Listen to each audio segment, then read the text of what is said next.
using my microwave oven to help me put a meal on the table fast.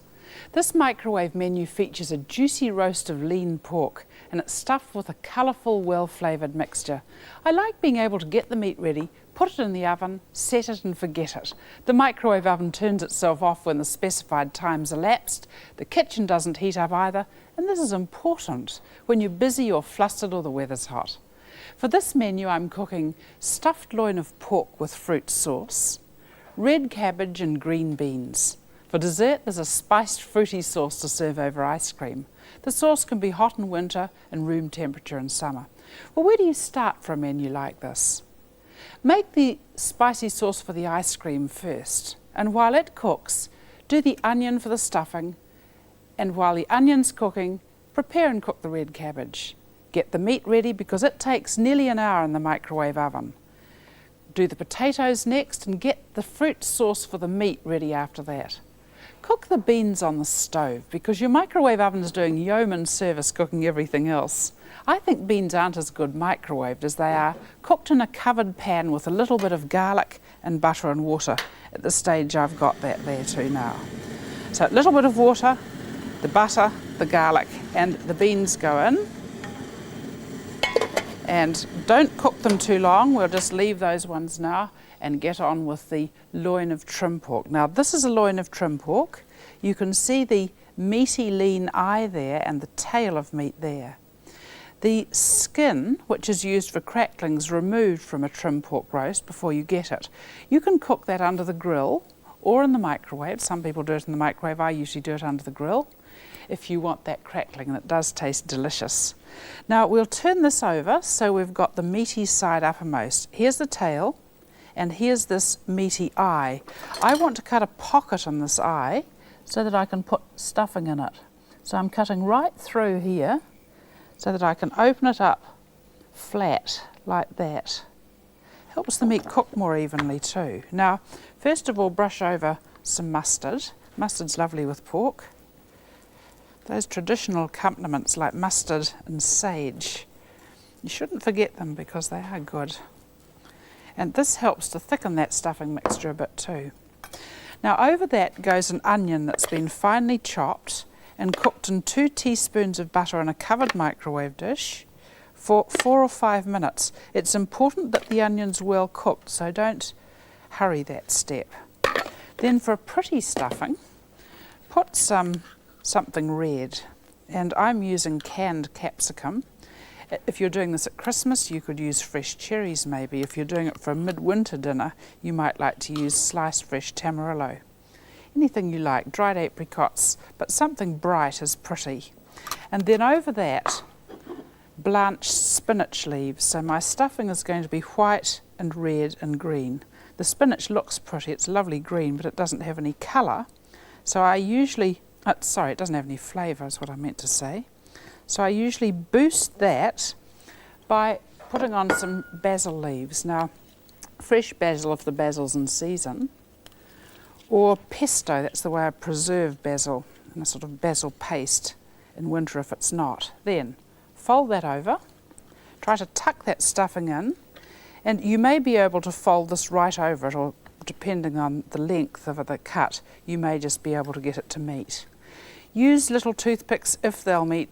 They won't on this one, so I'm going to use bigger skewers, the sort of skewers that I use for kebabs. And I'm just going to show you on a grand scale what I do on a much finer scale.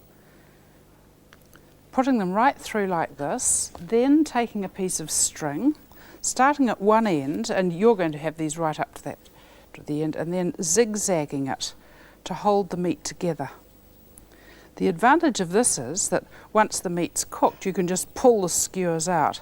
I usually have a pair of pliers handy in the kitchen just to pull them out, and then you can lift the string away. So we'll leave that one there, and I'll show you this one that's been neatly done like this. You don't need to do it quite as neatly as that. Once you've got it to that stage, put it in the dish in which you're going to cook it. If you've got a ridge dish, use it.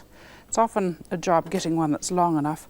I like to score that little bit of fat that's left with cross-hatching. It means that it's self-basting then, where you've cut that thin bit of fat, the It'll just drip down over the meat and keep it lovely and moist and tender. And then my old favourite coating of a paste of dark soy sauce and either mixed mustard or dry mustard. It gives a lovely flavour and a lovely colour. I do it all round, but here I'm just going to put a bit on top. Sprinkling of paprika, if you like it. It always gives a lovely rich flavour. It's another flavour that's traditionally used with pork. And before you put it in to cook, cover it, either with a lid if you've got one for the dish that you're using, otherwise a piece of plastic film. If you're using plastic film, remember to vent it so that the steam can escape, but it does help the meat to cook more evenly.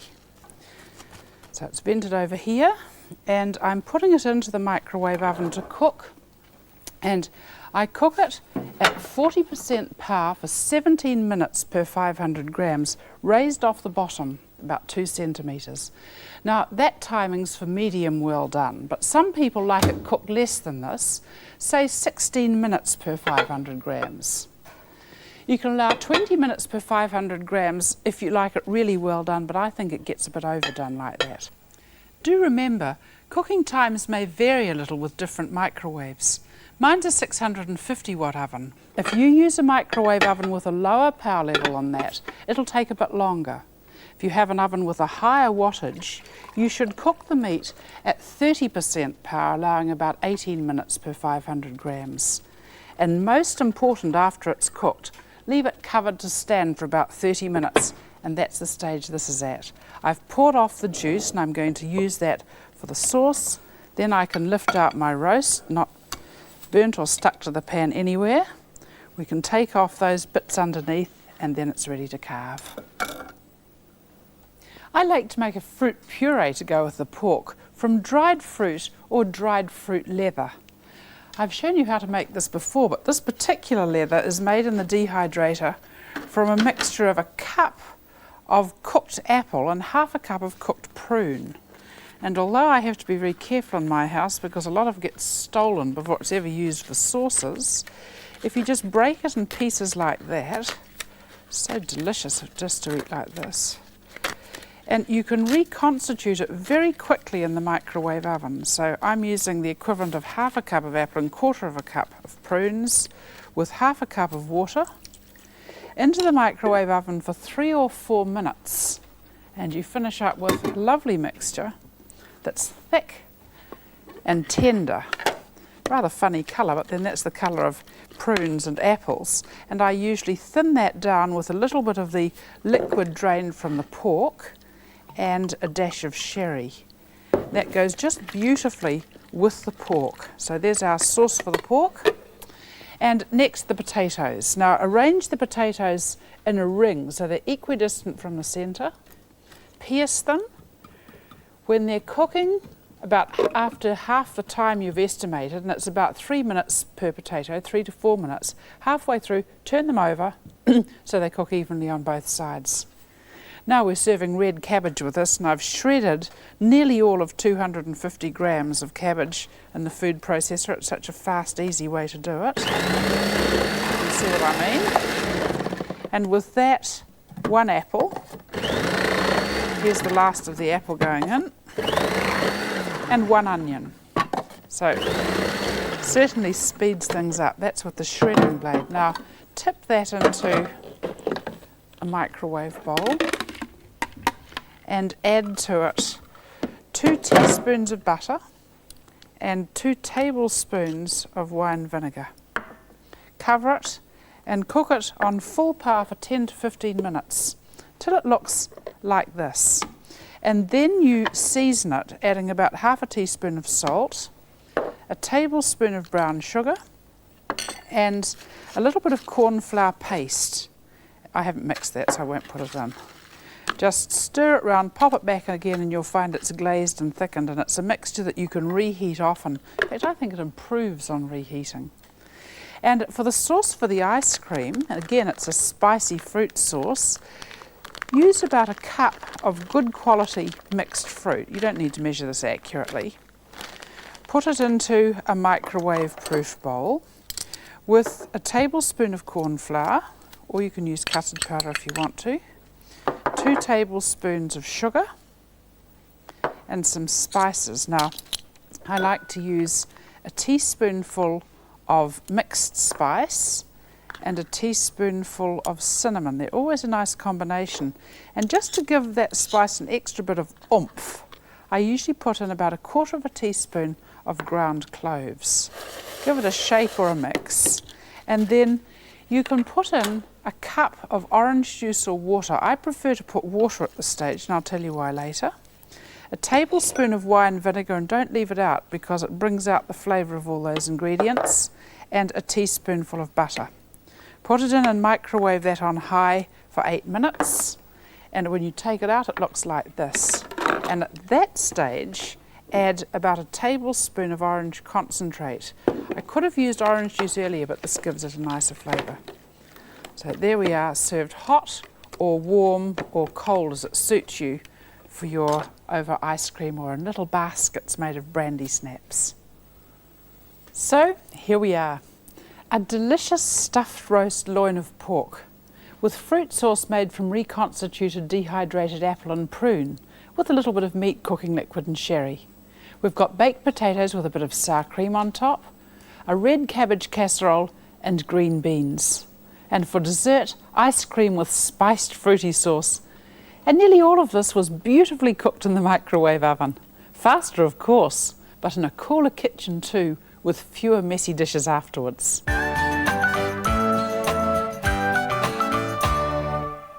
I'm cooking meals to show you some of the foods you can prepare and cook more quickly and easily. Delicious chicken fricassee with mashed potatoes and spiced apple crepes. No, I don't make the crepes in the microwave oven, but I love to have a packet in the freezer because you can thaw them really quickly and easily in the microwave oven, and you can make a microwaved filling for them. I want to use this menu to remind you of some of the advantages of thinking ahead. We're cooking a chicken large enough for 2 meals and making a double lot of crepes and freezing half for another day. For this menu, I think it's a good idea to get the spiced apple crepes organised first. Next, cook the potatoes so you can mash them without a rush while the chicken mixture cooks last. In this recipe, a mixture of vegetables are served with the chicken. You may decide to boil the potatoes on a conventional cooker since your microwave oven's going to be pretty busy. But remember, you can boil and mash potatoes really well in your microwave oven. Let's start with the dessert. You'll need about 100 grams of dried apples or pears for a mixture like this. And I'm going to put my dried apples, these are shreds of apples that I've dried myself, in the microwave bowl with a cup of liquid. This is a mixture of wine and water and orange juice. You could use any one of those. With this, I'm putting about half a cup of currants. And it's a matter of covering this and cooking it until the apple is tender, and it takes a very short time. From 3 to 5 minutes, usually allow about 4 minutes for something like that. And while that's cooking, I'll show you how I get those apples ready, or the fruit ready really. Just cutting up some apples. Don't bother taking off the skin. And somewhere around I've got the top to push down on, but where? Here it is. Right, hiding. Now you can see how quickly you can slice in the dehydrator like that. And I'm using the blade that cuts things almost the shape of chips. Nice large pieces like this. And I'm leaving those to stand in lemon juice so that they don't brown. If I'm doing the pears, I can do them the same way, or I can just cut fairly thin slices like that, and in the same way, because they brown quickly, put them in lemon or orange juice or pineapple juice. Now once they've been standing for a while, just let them drain. I'm just going to do it fast, and put them on the dehydrated tray. Spread them around fairly evenly in one layer and dry them. You'll see these ones that are dried, and they do change in size about up to 12 hours. It really will vary with the day and the thickness and the ripeness of the fruit. But they're really lovely to have, and you may not ever get round to cooking with them because they get eaten as snacks, but well worth doing. Now over here is the mixture that I've cooked for 4 minutes, and the apple's really tender at the end of that time. Now it's a matter of adding extra ingredients. I'm putting a couple of tablespoons of butter. You don't need to put as much as that if you'd rather use less. 2 to 3 tablespoons of brown sugar. 1½ teaspoons of corn flour, just enough to thicken the mixture nicely. About a teaspoon of cinnamon.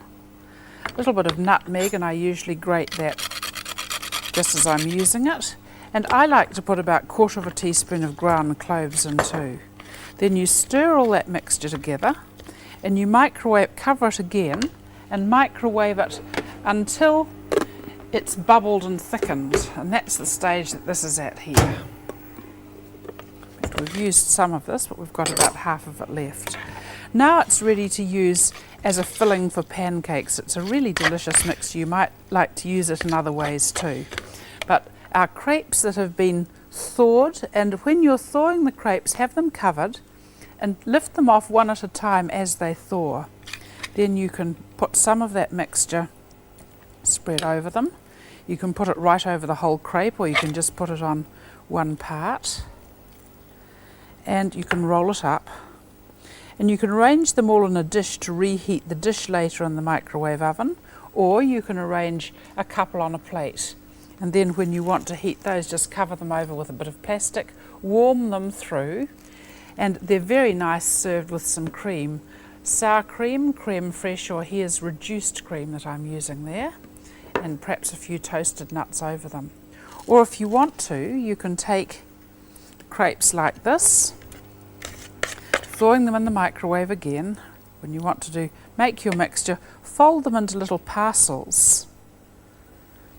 And although you could heat those in the microwave oven, I usually put those in a pan and brown them so that they're rather crisp, and then serve them in the same way.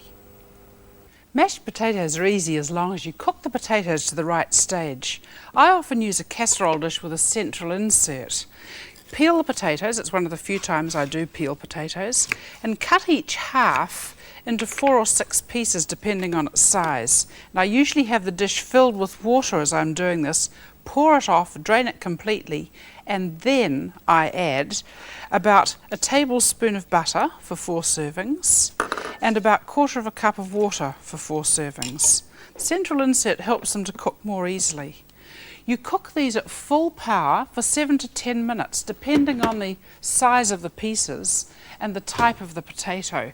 And give the dish a good shake after 3 or 4 minutes, because the potatoes will cook faster and more evenly if they're coated with a film of butter and if you move them round a little bit. And just check they're cooked as soon as there's no hard bits in them. Cover them and leave them to stand for 3 or 4 minutes. That's really important. And then take out that central insert.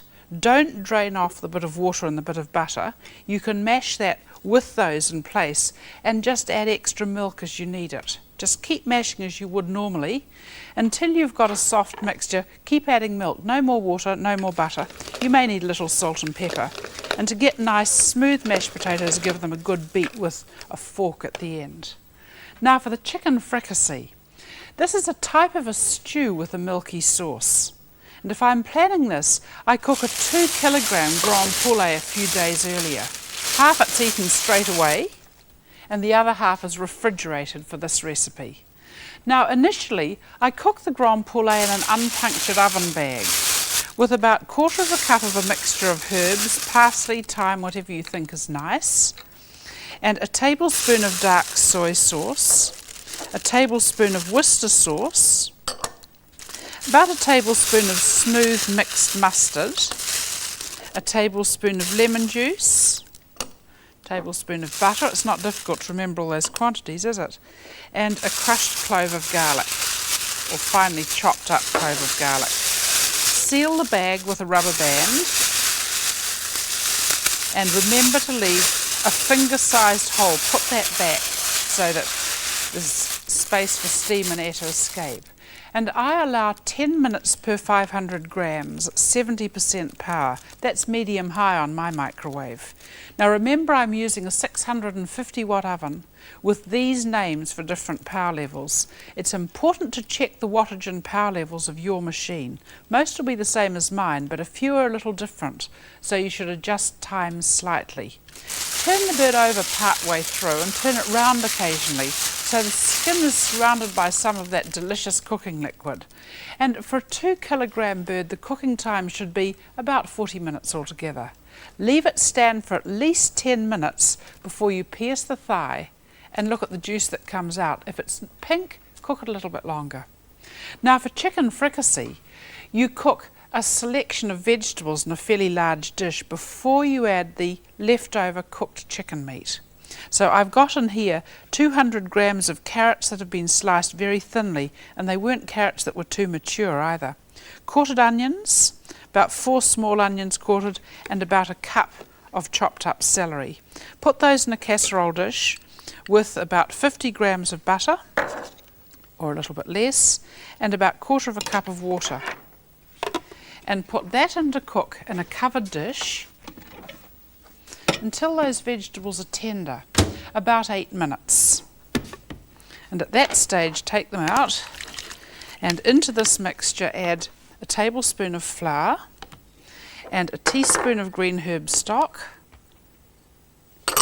about a cup of milk. Now just before you add that cup of milk, stir the flour into the buttery mixture so it doesn't go lumpy.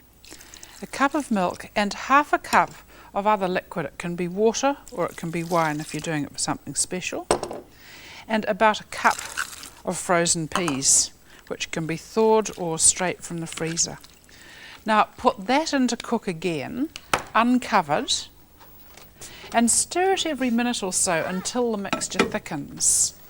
Just keep watching that, and this is the stage where you add the cooked chicken meat. This is less than half of a grand poulet, the cooked meat cut into pieces. The other thing that I sometimes use for this is a smoked chicken, because you buy that cooked, so you can put this together very quickly, and it's quite delicious whichever you use.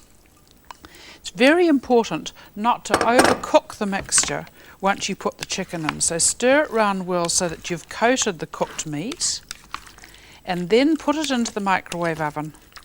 And just keep an eye on it and make quite sure that you don't overcook it. Here it is. Should just be heated right through, and at this stage you can reheat it several times, but just don't leave it standing around in a warm room at any stage. And you can taste it and add a little more seasoning if you need it. You may find you need to thin it down a bit more. Use a little bit of water or milk or white wine, and just take care not to boil it after you've added the chicken. So here we are, chicken fricassee served with mashed potatoes, real comfort food. A nice garnish, pastry shapes cooked in a conventional oven. And for dessert, crepes from the freezer. They've been thawed in the microwave and filled with delicious spicy dried apples or pears, reconstituted in the microwave oven in a few minutes.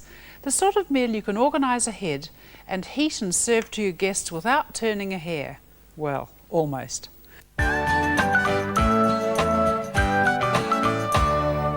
When you have a microwave oven in your kitchen, you'll find that your meal preparation time is reduced. Burnt pots are a thing of the past, and your food will taste good because you haven't lost flavour and thrown out cooking liquids. Let me illustrate with a menu that's a favourite of mine. Stuffed chicken breasts, especially good when they're cooked so they're moist and tender. New potatoes full of flavour, and it's hard to beat asparagus and hollandaise sauce to finish off this course. For dessert, there's raspberry sauce to spoon over ice cream, or to give some tartness to a microwaved marshmallowy pavlova. Where do we start? I like to get the dessert out of the way first. The raspberry sauce is spooned at room temperature and the pavlova should be cold, so I make these first. Next, prepare the savoury crumbs for the chicken breasts and coat the chicken breasts so they're ready to cook. You can prepare them ahead if you like. Put them on to cook 25 minutes before you want to eat. Prepare the new potatoes while the chicken cooks. Put them on to cook as soon as the chicken comes out of the oven. As soon as the potatoes are done, put the hollandaise sauce on, and when it comes out, cook the asparagus. If you feel that you've got too tight a timetable, cook the new potatoes or the asparagus on your cooktop. The raspberry sauce is a simple one with a nice bright colour and a fresh flavour. Mix a tablespoon of custard powder or corn flour with 1/2 cup of sugar. Stir them together well, so when you add 1/2 cup of water or white wine, the mixture won't be lumpy. Put that into microwave for 2 minutes. I'll just put it over there in the meantime until it's bubbling. Now for the pavlova. I've got a mixture here that I've made by beating 4 egg whites to stiff peaks or to peaks that actually turn over at that stage, with 1/4 teaspoon of salt. And then I added a cup of caster sugar gradually, and I folded in a teaspoon of wine vinegar and a teaspoon of vanilla. I'm not going to stop to take all those bits out because it always takes a little while to shape it. I'm putting it onto a Teflon liner because it makes it so easy to handle afterwards. Just spread it so that it's pavlova shape and sprinkle it evenly over with toasted almonds to give it a bit of colour, because this will be marshmallowy but it won't brown. This just helps its appearance. Then you pile that on, sprinkle it with the almonds, and you take it over to the microwave oven. And I stand this on an inverted plate in the microwave, carefully positioning it there, and I cook it at full power for 3 minutes. Now over here I should have the hot sauce, and just leave that to stand for a couple of minutes after it's cooked as I have here, and stir into it about 2 cups of either frozen or fresh raspberries, and stir enough to get some of the raspberry juice into the liquid. You can add 1 or 2 tablespoons of rum or brandy if you want to there. And that's that sauce just ready to stand to serve at room temperature.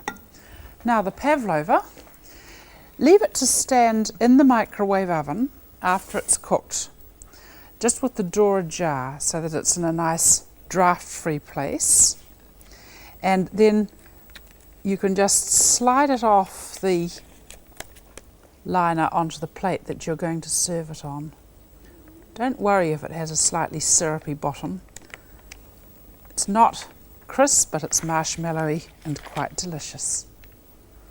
The chicken requires several steps. We need our old faithful savoury crumbs that I've prepared so often. That's 2 cups of fresh breadcrumbs, mixed with a tablespoon of melted butter and some chopped herbs if you like, and they were microwaved until they were brown like this, about 3 or 4 minutes, in a wide shallow dish.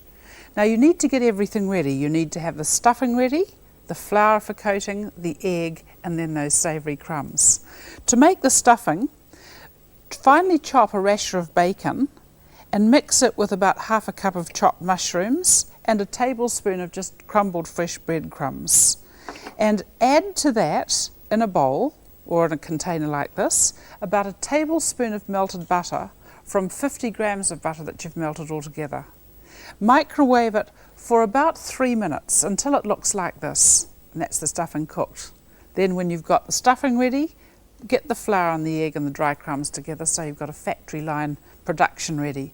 Now the chicken breasts themselves. You can buy chicken breasts in different ways, and I'm going to show you 4 different ones here. Here's a chicken breast, half of one bird, and you can see the thick meaty part of the breast, and there's the rib cage underneath. You have to remove that part and the skin if you get these. Here's the little central portion cut from the top of one chicken with the breastbone down the middle. Here's the breast from one side that's been boned but still has its skin in place. It's not difficult to remove that skin, but you can buy the chicken breasts just like that, boned and skinned, so you don't have to do anything more with them than what I'm going to show you now. So 4 of these breasts like this. Put the breast on a sheet of plastic and pull back the tender inner fillet. The breast is made up of 2 parts, the bigger outer fillet and that tender inner fillet. Then put plastic over the top and beat it. Now, gently with a rolling pin, and it'll beat up quite quickly. I'm not going to stop to do this one completely, but you can see how fast it all happens, and then just peel back that and you've got here I've got the completely beaten out breast ready to stuff. So we'll take 1/4 of the stuffing and put it down the centre of the breast there like that. Then roll it up. Don't have so much that you find it's difficult to work with. Once you've got it rolled, secure it with toothpicks.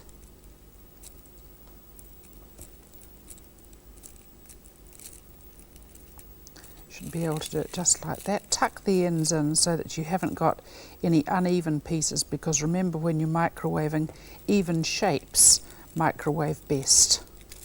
Once you've got it like that, then flour it lightly, and I'll just do this very quickly to show you.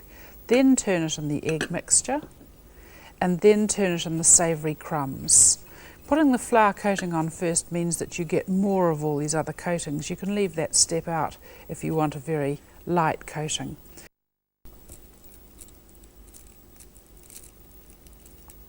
Should be able to do it just like that. Tuck the ends in so that you haven't got any uneven pieces, because remember, when you're microwaving, even shapes microwave best.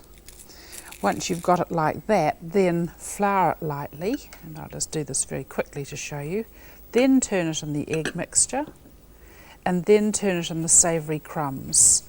Putting the flour coating on first means that you get more of all these other coatings. You can leave that step out if you want a very light coating. And arrange the coated chicken breast with 3 others in a round dish so they're all around the edge, because they'll cook most evenly. And you cook this uncovered or lightly covered with a paper towel at full power for 8 minutes, or about 8 minutes, until when you lift them out and look at them, they'll spring back in the centre. The texture of cooked meat is quite different from the texture of uncooked meat, and remember that it needs some standing time too. It won't darken much, so make sure your crumbs are a good colour. Now, new potatoes microwave very well, and if you're using little whole potatoes, which are nicest, cut the central ring, cut a belt on them, because otherwise the skin will split and the potatoes might break up as they cook. And as you prepare them, put them into a container of water, then take them out of that container or drain them. They cook best of all in an oven bag, I find. Allow about a tablespoon of water per serving, but since there's some water on those, I'm allowing a little less. Put a sprig of mint in if you can, and no salt, but about half a teaspoon of butter per serving is very nice. And then tie the bag with a rubber band, loosely enough so that there's a finger-sized hole for steam to escape. And you get best results if the rubber band's right down near the potatoes. Fold it back like this, and it's ready to go into cook. 4 servings like this will take about 5.5 to 6 minutes at full power. And you need to shake the bag or rotate it a bit after 2 or 3 minutes. And the potatoes should feel just soft when they're cooked. And they then need a standing time of 3 or 4 minutes. They cook very nicely indeed, and you haven't lost any of that very special new potato flavour. Now, the hollandaise sauce to go with the asparagus is a packet mix. So I'm stirring the contents of the packet into 1 cup of cold water, just till it's well mixed, and then I'll add a tablespoon of butter according to the instructions. And this cooks at full power for 3 minutes, and you stir it every minute. It's really worth looking for microwave instructions on packets, because they're often easier cooking them in the microwave than cooking them on the stovetop. So it's mixed, put it in. And as it's cooking for the 3 minutes, have a look and give it a stir 1 or 2 times. And when it's cooked, it'll come out. It's a very nice sauce. It mightn't look smooth straight away. Just give it a stirring time of a few seconds. It's a really lovely hollandaise sauce.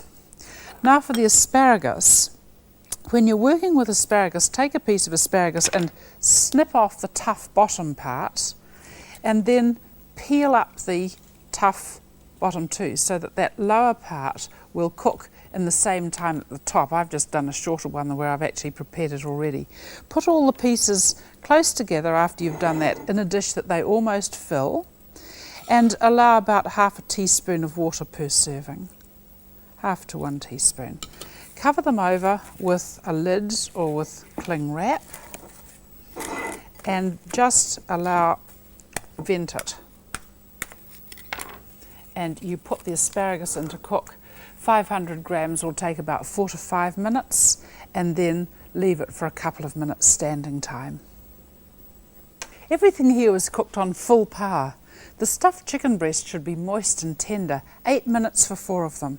4 to 500 grams of new potatoes, cooked in 5 to 6 minutes. And if your new potatoes are too firm, you've undercooked them. If they've shrunk at all, you've overcooked them.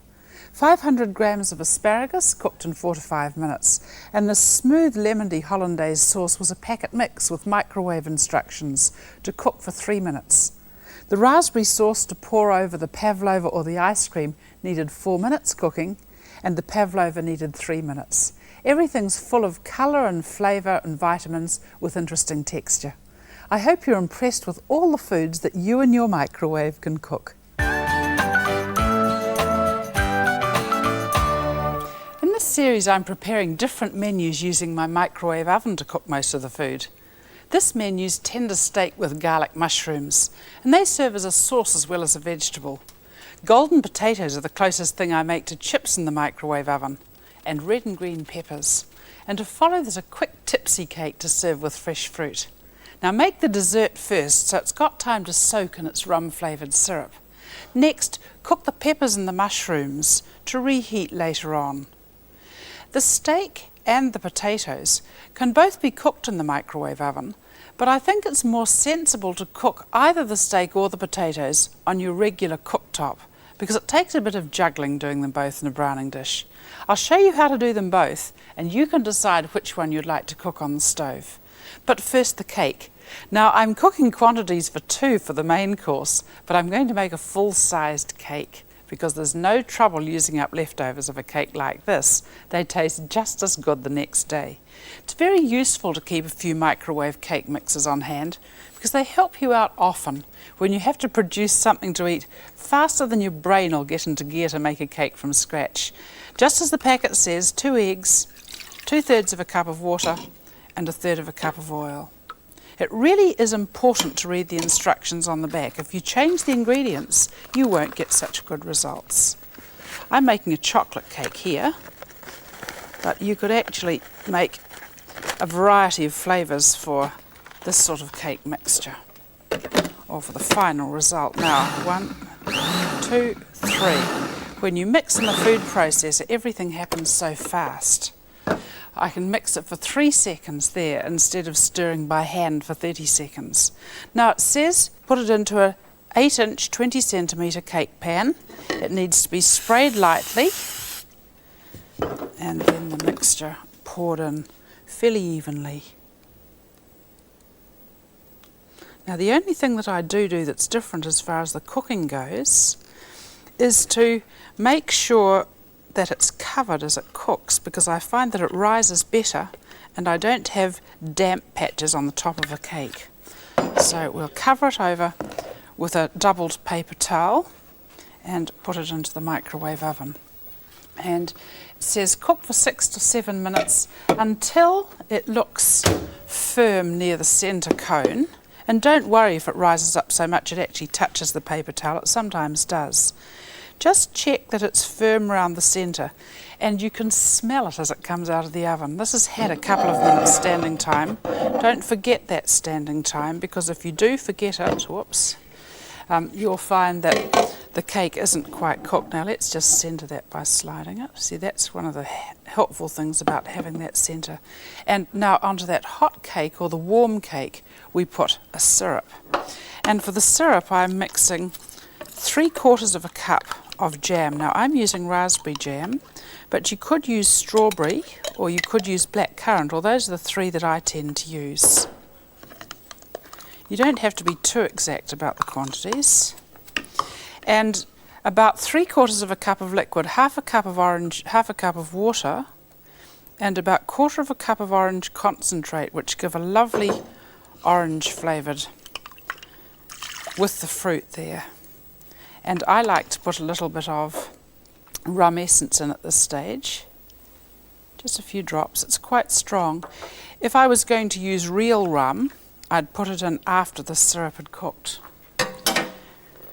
Goes into the microwave here, and it boils for several minutes until the jam and the orange juice make a liquid, and then take this syrup while it's still hot and spoon it over the hot cake. They both soak in better if you do them like that. Now you might think you've got so much syrup it's never going to soak in, but it's surprising how quickly it does soak in while you leave it to stand. And while you're doing the rest of the meal, every now and then you can go back and just spoon some of the mixture near the bottom over the top. I'll garnish it later, putting some strawberries and some leaves around it. It really does look pretty. Let's just pour that bit over in the meantime.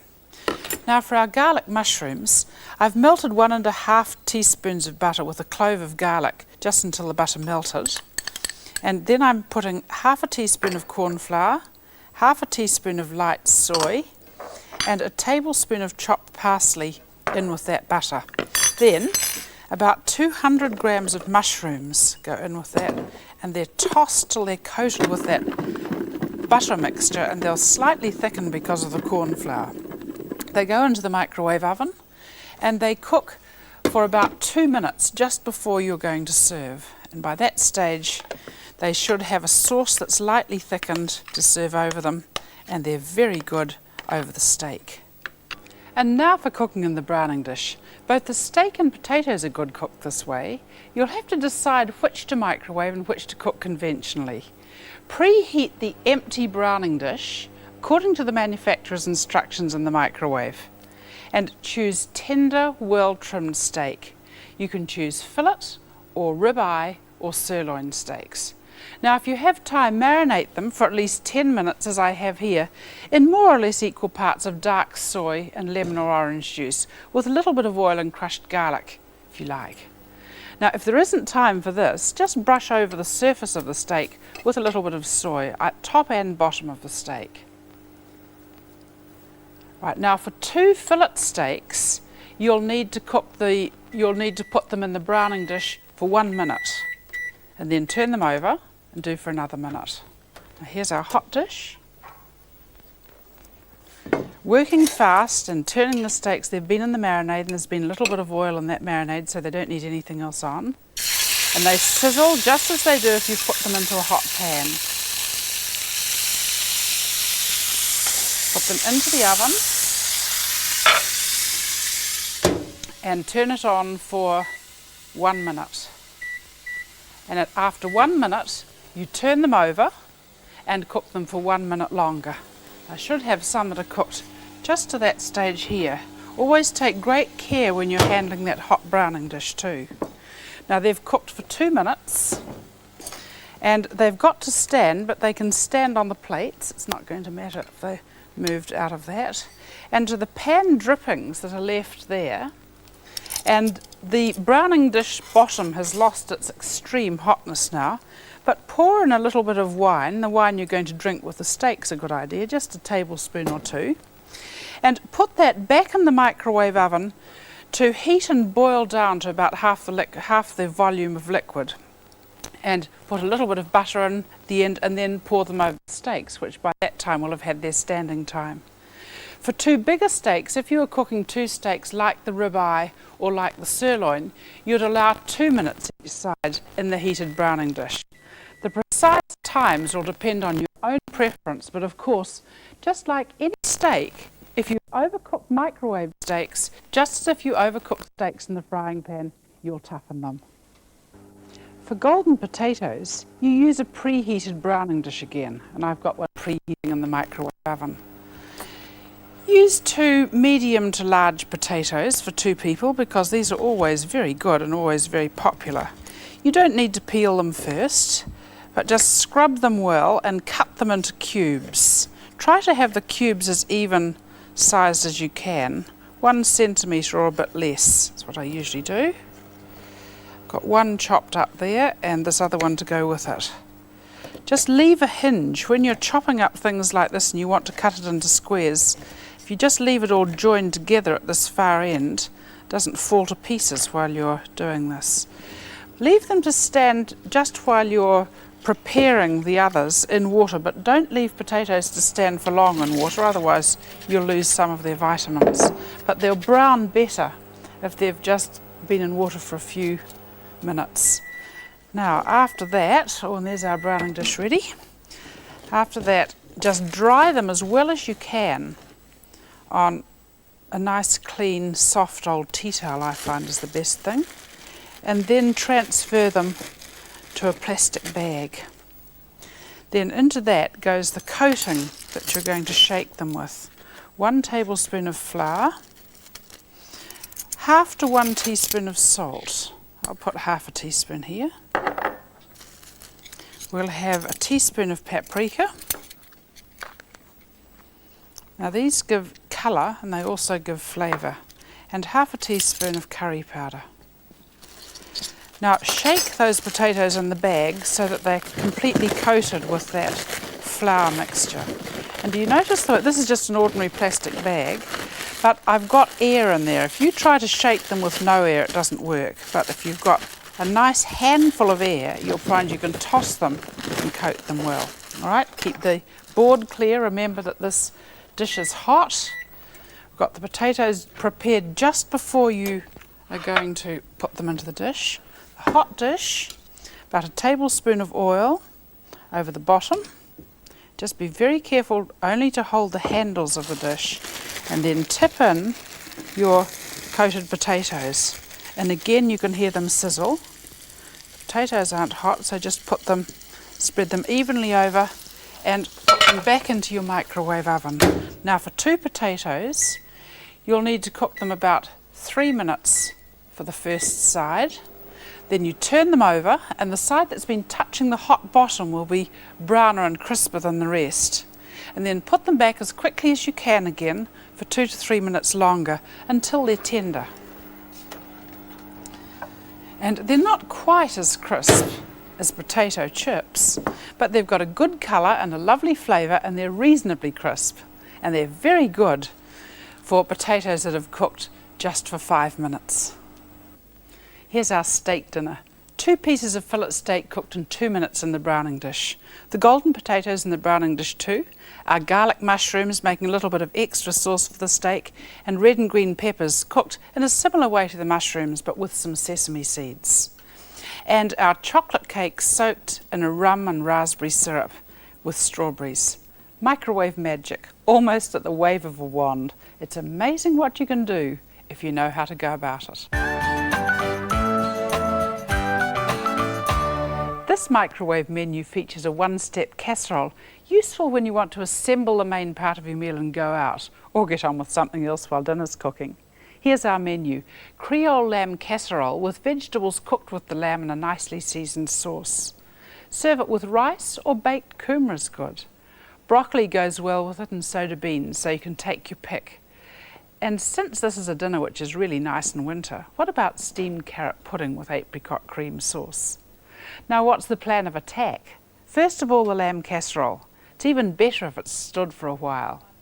Next, the baked kumara, and if I'm serving beans, I'd cook them in a pan on the stove rather than the microwave oven. If I'm cooking broccoli, I could do it either in a pan or in the microwave oven. Now, while the vegetables are cooking and the lamb's standing, I can prepare the steamed pudding. If I put it in to cook in the microwave oven just before we sit down, it'll be cooked and will have stood long enough to serve straight away for pudding. And since the microwave oven's been in constant use, I'd probably serve yogurt and cream that doesn't need cooking. Now, first of all, our Creole lamb. This recipe calls for 750 grams of lean cubed shoulder lamb.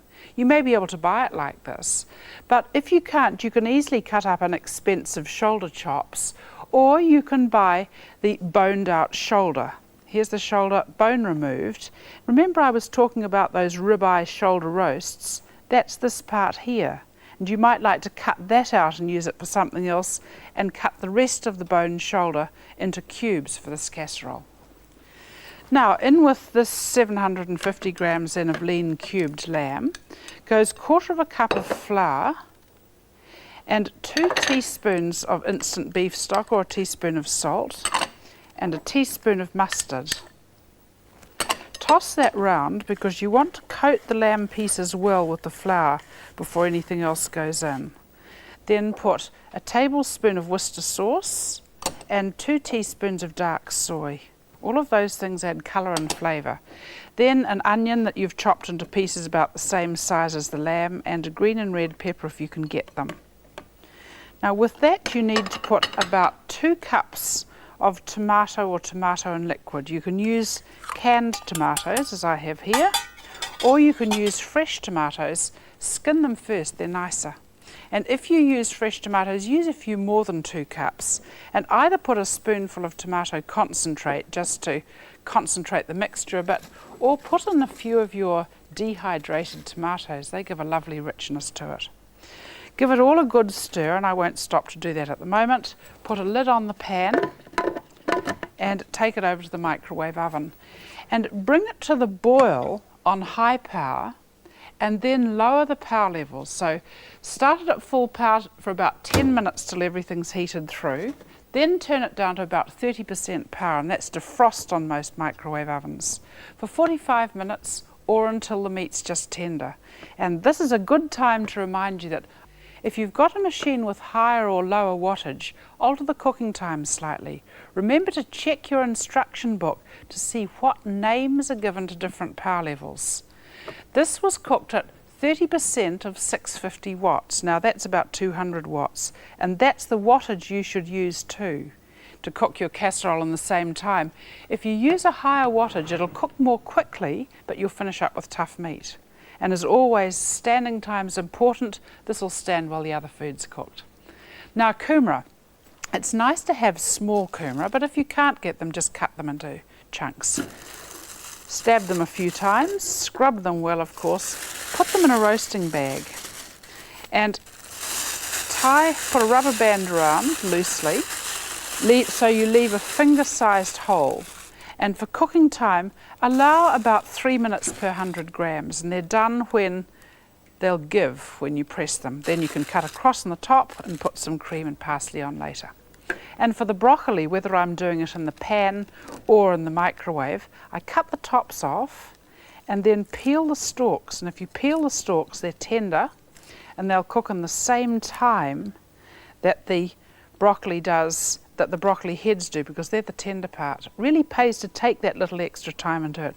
I'll just show you cutting that cross on the top there, putting it through like this, putting a bit of cream on top, just a little bit of sour cream or yogurt, and some chives, and brown sugar's nice too if you don't want to use chives.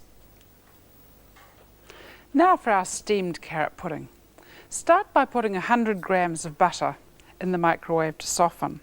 And you'll find that butter softens more easily if you cut it into bits before it, especially if you've taken it straight from the refrigerator. Cut it into several bits and arrange them around the dish rather than putting it in just as one piece.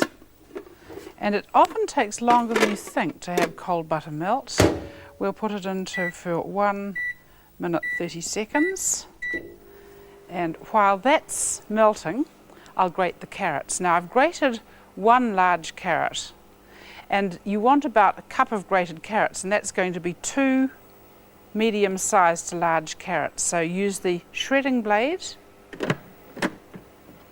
and sit the carrots in upright, and don't put a hard pressure on them as you grate them. If you do put a hard pressure, or if you lie them sideways, you get bigger shreds, and that's not what you want. So let's just bring that down. Just press lightly.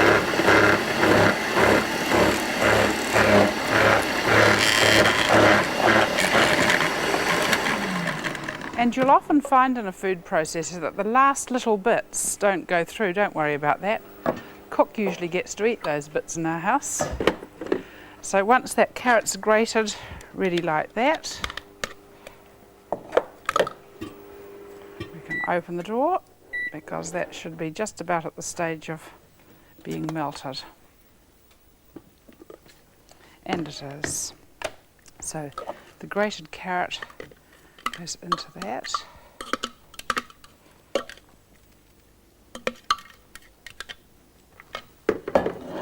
Then 1 egg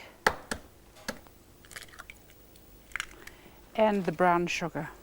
that you've packed into the cup. Remember, you don't get an accurate measure of brown sugar unless you do that. Now once you've got it to that stage, give it a mix with the fork. Actually, instead of using the fork, I'm going to use that because it's kinder on the bottom of the dish. You want to make sure you don't have any lumps in brown sugar, and you don't want to mix more than you have to when you put the flour in, so that's why you mix at this stage. Right, once you've got that combined, then start to think about the flour. And since I'm not mixing in the food processor this time, mix into a sieve or flour sifter.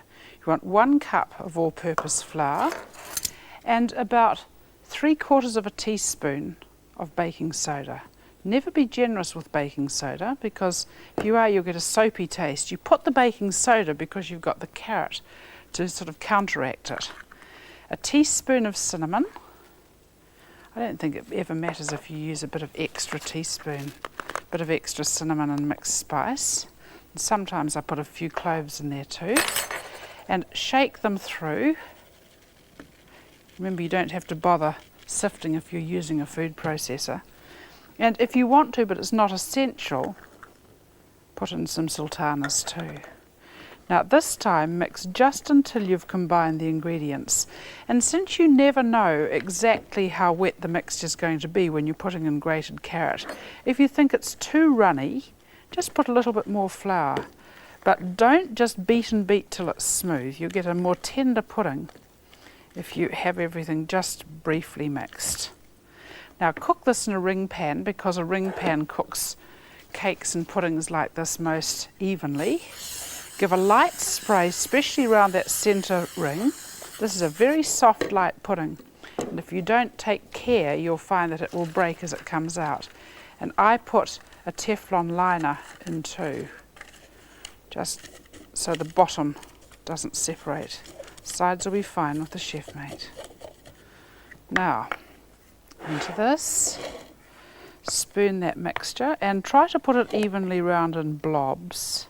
You don't have to be too fussy. You can see the shreds of carrot there.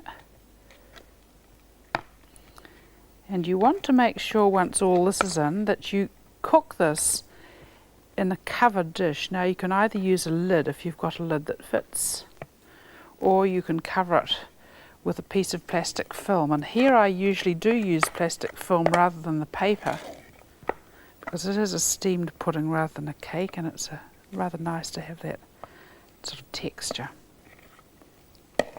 Again, don't be too fussy, but just make sure it's fairly even. Cover it and make sure you vent it. If you don't and you leave it in the microwave after it's cooked, you can come back and find you've got pressed pudding because the top's just sunk right down. So let's give it 4 to be on the safe side and take it over to the microwave oven. Now it's going to cook at full power for about 7 minutes, but always keep an eye on it. Time 7 minutes. Oops. Right. Now, looking at it over here, I've left the stand for a little while. You want to make sure it's cooked in that centre part. When it is, so cook it 7 minutes or till it's firm in the centre, leave it stand, and then you can turn it out and lift off that film like that. See the way it comes off easy? We just have to, because it's been cut to fit round that tight circular shape, it's just a matter of lifting those bits out. So there's our steamed carrot pudding ready to serve. Well, here's our menu. Creole lamb casserole with vegetables in with the lamb, and baked kumara topped with a little sour cream, and broccoli that I actually cooked in a pan on the stove, but I could have microwaved too. Steamed carrot pudding in 7 minutes with a lovely apricot yogurt and reduced cream sauce. You can put the casserole in before you go to work, and you can have dinner on the table less than half an hour after you come in the door. You don't need to spend half a day in the kitchen. For this menu, I'm going to make a hot weather lunch or picnic. It's very simple. a blue cheese ball or dip with crisp vegetables, slices of country terrine and homemade brown bread, and finish off with fresh fruit like pears or grapes. Where do you start when you're making it? The terrine needs to cool before you serve it. You can make it first or make it after you've mixed the bread and left it to rise. Get the bread started at least an hour and a half before you want to eat it. It doesn't take long to make and cook, but you've got to leave it that rising time. Make the blue cheese ball or dip while the bread's rising. Now, to make the terrine, you need a blender or a good food processor to get a nice smooth texture. Put everything out on your workbench before you start, so you can put everything together fast, because the mixture doesn't look or smell too good before it's cooked, but don't let that put you off, because it tastes so nice afterwards. So first of all, line a microwave pan, a loaf pan, with a strip of oven bag or non-stick Teflon liner, and have it so it goes down the full length of the pan, across the bottom and up the other side, with some extra to go over the top like that. Then put some bacon, strips of bacon, either over the whole area or just along the bottom, much as you can, because it does make it so nice. And here I've put it right down the bottom and right round the sides there. So the pan's all ready. Now I've got to make the mixture.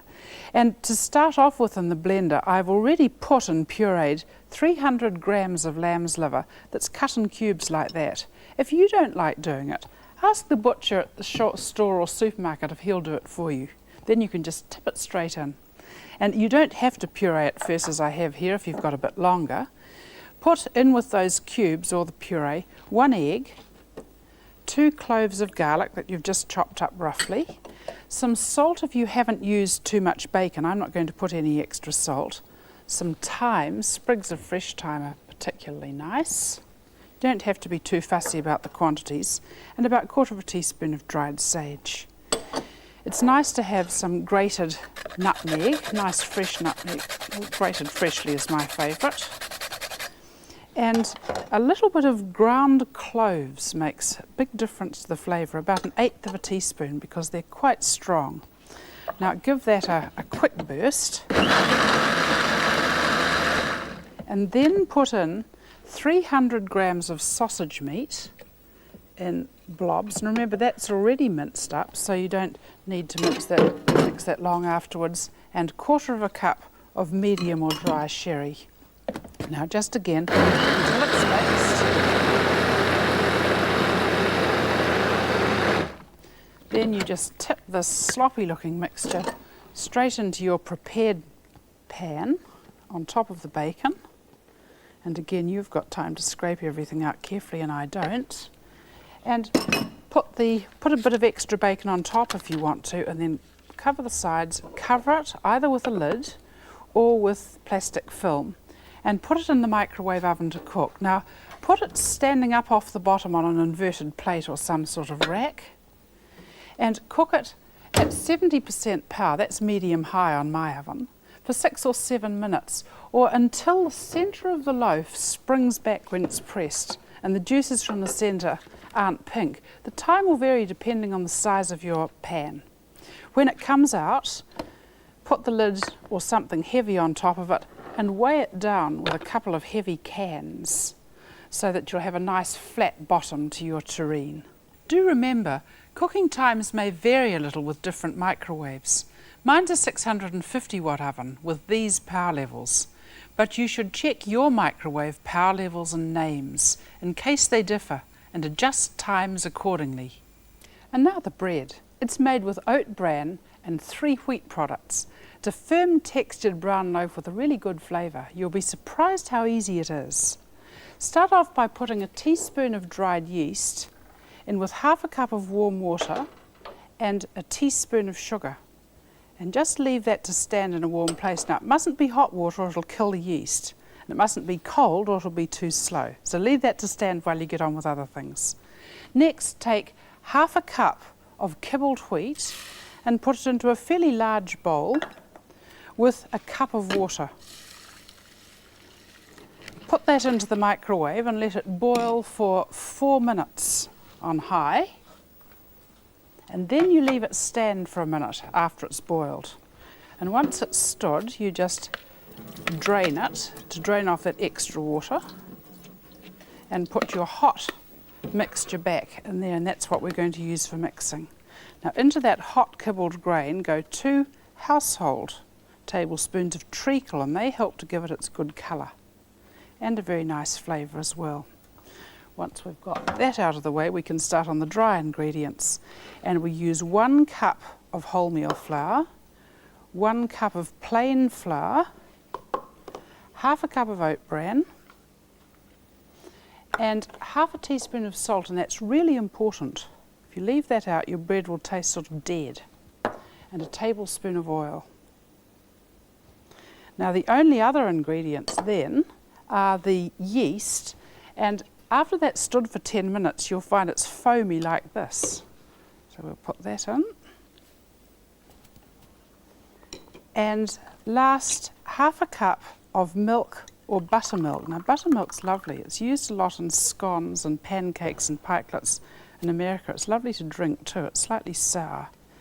It gives your bread a nice flavour, but use milk if you find it hard to get. And then stir that mixture together. You don't have to knead this bread. And once it's mixed, you put it into a loaf pan where you've lined the bottom of the pan with another piece of Teflon, or give it a good spray, or put a piece of greaseproof paper on the bottom. You want to make sure it doesn't break when you lift it out. It's nice to have paper there. Spray the sides. These have been sprayed with non-stick spray. Pop it in, and it should just be a nice warm temperature at this stage. And that's what you're aiming for when you're working with yeast mixtures. Not too cold or it's slow, not too hot or you kill the yeast. Spread it out, and you'll find that it will brown, although it won't be a dry, crusty crust, but it will be a good crust for all that. I usually top it with toasted sunflower seeds or toasted sesame seeds. And the mixture shouldn't come more than 2/3 up the side of the loaf pan. Cover it over with plastic film so that it keeps nice and moist. And to keep it warm while it's rising, put it in the microwave oven to rise. Now what am I going to put it in? I'm going to put it in here, and I rise it at a low power level in bursts. I find I can get it to a really good temperature by giving it 1-minute bursts at 30% power. That's defrost on most microwave ovens, but not all. So look at your instruction book if you're not sure. The timing's really important for things like that. If you use too high a wattage for too long, you'll overheat the dough and you could kill the yeast, and then your bread will never rise. So short bursts every 10 minutes or so. And I find that the loaf rises nearly up to the top in an hour. So at that stage, take the plastic off, cover it over with with the double paper towel. And when I put it in the microwave to cook it, I find that it's better if I just raise it from the bottom on an upturned plate or something like this. And to cook it at 50% power, that's medium on my oven, for 15 to 16 minutes, or until it springs back when you press it in the middle. And you can smell it, it's lovely. And leave it stand in the pan for a couple of minutes, and then turn it out. Now, as you turn it out, it's a good idea to turn it out. You see the way that just lifts off? Turn it out onto something with a few more toasted sesame seeds or toasted sunflower seeds. And don't be worried if the sides are a bit sticky at that stage, because as your loaf stands, its sides will dry out and turn a nicer colour. For blue cheese ball or spread, I use the microwave oven to soften the cream cheese so that it blends easily with the other ingredients. It takes 1 or 2 minutes at 50% power to soften it to this stage. And just take great care that there's no metal left around the side, or else transfer it to something else before you soften it. Now in with 1 carton or 250 grams of cream cheese goes about a tablespoon of onion pulp, about a teaspoon of Worcester sauce, that's just for flavour, and a tablespoon of brandy or sherry. And the most important ingredient for the flavour is the blue cheese. And you'll need about 1/4 to 1/2 cup of a nice soft well-flavoured blue cheese. There's many to choose from. I'm using here some Bleu Supreme. Bleu de Montagne is another nice one, and Bleu de Bresse is good too. Just give it a quick burst till everything's mixed, and if you're making the spread, thin it down with a bit of buttermilk or yogurt or cream. Well, here's our microwaved food. Blue cheese dip with crisp sticks of celery or little tomatoes, cucumber, peppers, cauliflower, radish to dip into it. We've got our brown bread with the country terrine. They're really nice together, and I often serve them with little bread and butter pickles. Sometimes I make that in the microwave and sometimes I make it conventionally. It's good either way. And fresh fruit, if you want to, try the dip with some grapes or some pieces of pear or apple. So it's all ready for a picnic or to sit outside and enjoy. Tomato and macaroni cheese with tossed salad and cornbread with fresh fruit and nuts afterwards. Now when the menu's as simple as this, you don't have to worry too much about a plan of attack. I'm going to make the cornbread first. Then I'll make the tomato and macaroni cheese. The salad and the fresh fruit and the nuts can be organised in between times. Now cornbread's a type of baked bread that's very popular in the southern parts of the United States. Corn or maize doesn't make the same sort of loaf that wheat does, so you shouldn't expect the same texture, but it's a very quickly made recipe that you can put together and cook in a very short time. I love its slightly sweet corn flavour and its slightly gritty texture. I make my cornbread in a browning dish, and that gives the bottom of the cornbread a browned crust and a slightly browned flavour, if you know what I mean. Now, a browning dish has a special metal coating on its bottom. You put this dish into the microwave oven by itself without any food or liquid in it, and you heat it up according to the manufacturer's instructions. And at the end of this time, about 6 minutes usually, the metal coating will have got very hot, and the inside of the dish will be about as hot as the inside of a preheated frying pan. And when the food first touches this hot surface, it browns. Now most browning dishes have little legs like this, so that the very hot base can't burn the surface that it's standing on. I still stand it on a wooden board rather than a bench top. And you also have to be very careful of the way you hold the hot dish. I find that it's fine if I hold it just by the handles, but it's really important to keep your fingers away from the hot bottom, or you'll burn and blister them, just as you would if you touched the bottom of a hot frying pan on the stove. Now I put 25 grams of butter in the microwave before I heat the dish. That way I have the dish hot when I've finished mixing the mixture. So 25 grams of butter, and I've melted this ahead. And in this microwave oven here, I've got a browning dish warming up, because you want the mixture to be ready as close to the time that that dish is cooked, or dish is heated, as it can be. Now for the cornbread, I'm using 3/4 of a cup of cornmeal, and you can get different sorts of cornmeal. I'm using a finely milled whole cornmeal. You can try different ones, but that's the texture I like best. And with that goes 1/4 cup of wholemeal flour. Now a teaspoon of baking powder and 1/2 teaspoon of baking soda. The baking soda reacts with one of the ingredients I'm going to put in later. Tablespoon of sugar, because it's nice, a little bit sweet, and 1/2 teaspoon of salt. You get a sort of dead taste if you forget that salt, so don't. And I sometimes add a couple of tablespoons of Parmesan cheese. Now although you usually get Parmesan cheese already grated, you can do it yourself and get a especially nice flavour. And you grate it in a special grater on a food processor. It only takes a matter of seconds. Now you can sift that as long as the cornmeal's fine, but I usually just stir it together well. Take care I don't use any baking soda that's lumpy, and once you've got the dry ingredients mixed, then think about the wet ingredients. Our 25 grams of melted butter, and in with that goes 1 egg, and a cup of buttermilk, and buttermilk is sour. There's that browning dish ready. It's good timing. And it gives baked products a lovely flavour. It's rather like using soured milk or yoghurt. Lovely to drink too. It's a low-fat mixture. So stir those together, and then once that's there, combine those two mixtures. And if you've got to wait for your browning dish, don't combine these until the browning dish is heated. And don't overmix, you're just mixing to dampen the dry ingredients. Alright, there's our, it still looks a little bit lumpy, don't worry about that. Right, now, browning dish ready, bench cleared. Remember, it's going to be very hot. And lift it carefully. You don't realise how used you get to microwave dishes being cool. Then a tablespoon of oil or butter, and butter does tend to spatter a little bit on the bottom.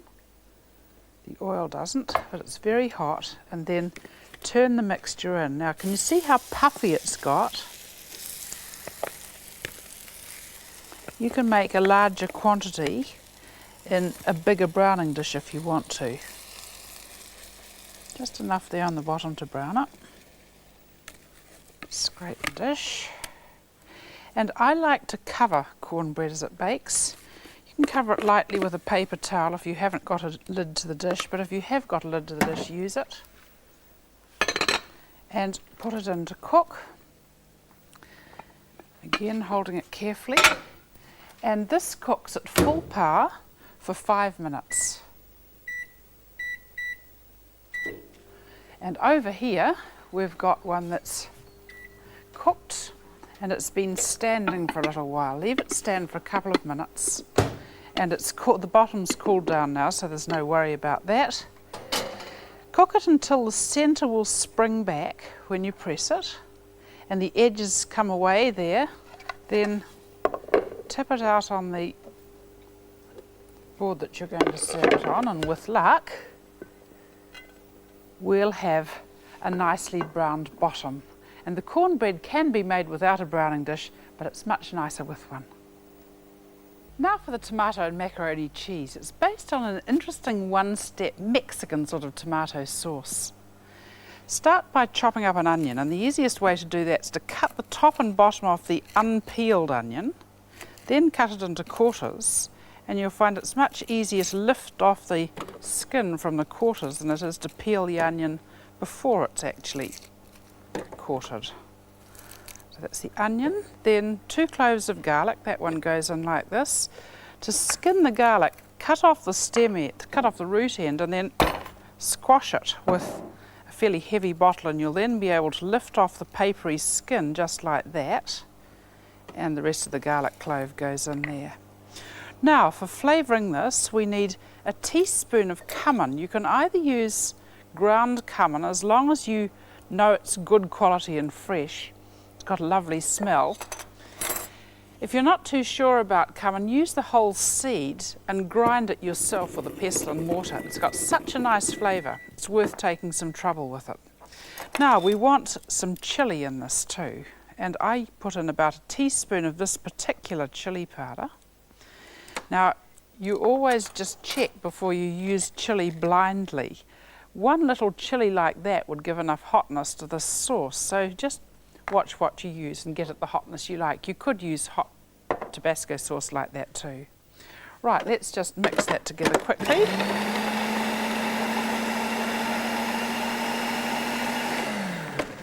And then we'll add to it half a teaspoon of salt. That could have gone in before if you wanted to. And the contents of a can of tomatoes. They're peeled tomatoes and juice, and everything in the can goes in.